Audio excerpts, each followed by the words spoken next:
we come to see that some traditions are good for us. They keep us grounded. But that in our modern world, other traditions set us back.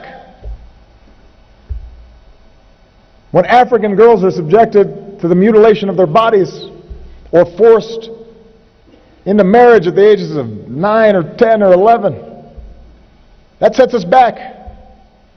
That's not a good tradition. It needs to end.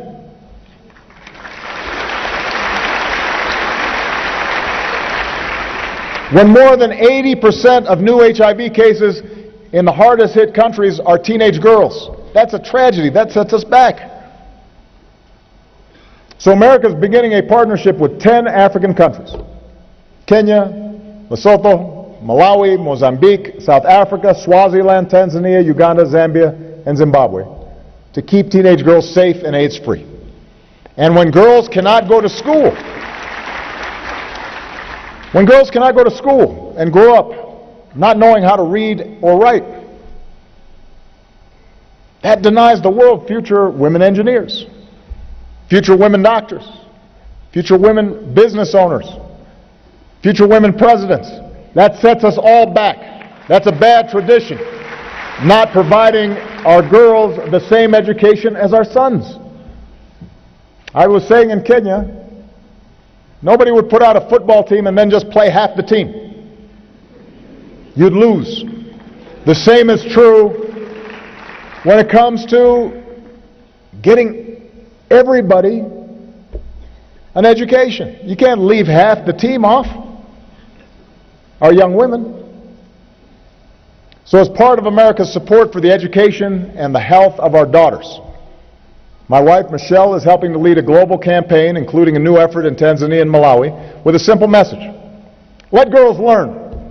Let girls learn so they grow up healthy and they grow up strong, and that will be good for families, and they will raise smart, healthy children, and that will be good for every one of your nations. Africa is the beautiful, strong women that these girls grow up to become. The single best indicator of whether a nation will succeed is how it treats its women.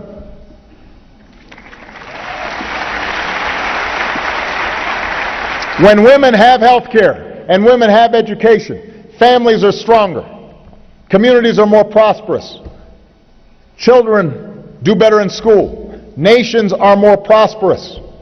Look at the amazing African women here in this hall. If you want your country to grow and succeed, you have to empower your women. And if you want to empower more women, America will be your partner. Let's work together.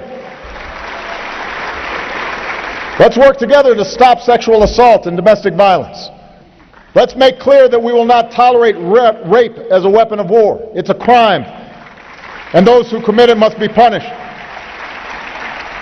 Let's lift up the next generation of women leaders who can help fight injustice and forge peace and start new businesses and create jobs. And some might hire some men too.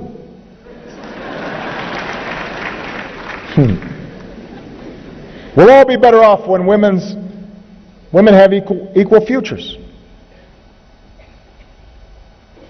And Africa is the beautiful tapestry of your cultures and ethnicities and races and religions. Last night we saw this amazing dance troupe made up of street children who had formed a dance troupe, and they performed for the Prime Minister and myself, and there are 80 different languages and I don't know how many ethnic groups, and there were like 30 different dances that were being done, and the Prime Minister was trying to keep up with, okay, I think that's one Zomoro, and they were moving fast. And that diversity here in Ethiopia is representative of diversity all throughout Africa. And that's a strength. Now, yesterday I had the privilege to view Lucy. You may know Lucy. She's our ancestor, more than 3 million years old.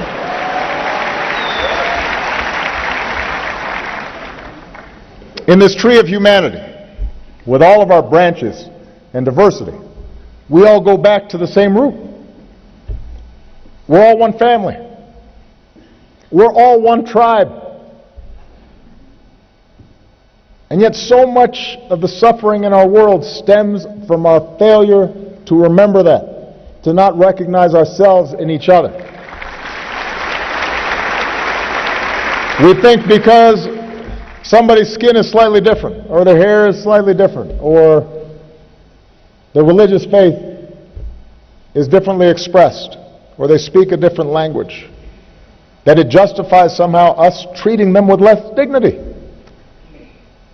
And that becomes the source of so many of our problems. And we think somehow that we make ourselves better by putting other people down. And that becomes the source of so many of our problems. When we begin to see each other as somehow less than ourselves, when we succumb to these artificial divisions of faith or sect or tribe or ethnicity, then even the most awful abuses are justified in the minds of those who are thinking in those ways. And in the end, abusers lose their own humanity as well.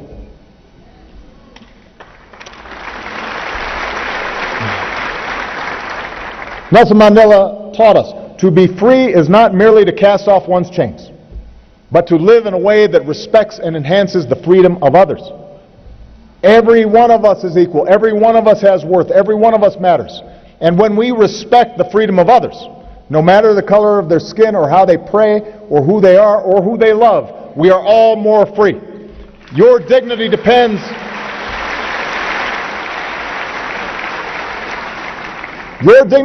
on my dignity, and my dignity depends on yours. Imagine if everyone had that spirit in their hearts. Imagine if governments operated that way.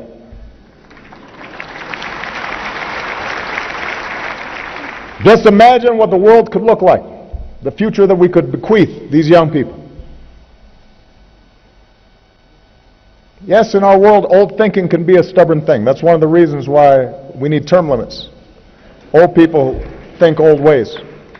And you can see my gray hair, I'm getting old.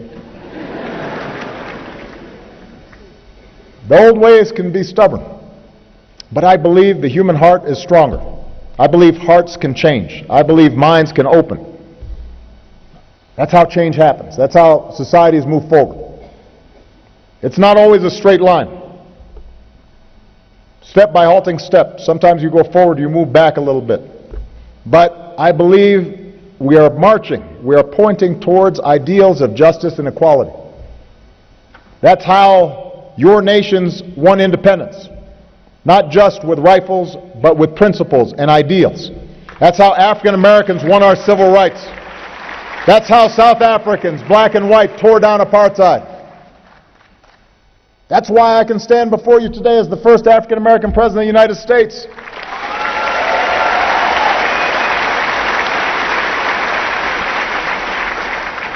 New thinking, unleashing growth that creates opportunity. Promoting development that lifts all people out of poverty. Supporting democracy that gives citizens their say. Advancing the security and justice that delivers peace. Respecting the human rights of all people.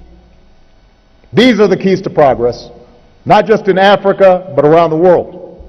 And this is the work that we can do together. And I am hopeful. As I prepare to return home, my thoughts are with that same young man from Senegal who said, "Here I have met Africa, the Africa I've always believed in. She is beautiful and young, full of talent and motivation and ambition." To which I would simply add, as you build the Africa you believe in, you will have no better partner, no better friend than the United States of America. God bless Africa. God bless the United States of America. Thank you very much, everybody. Thank you.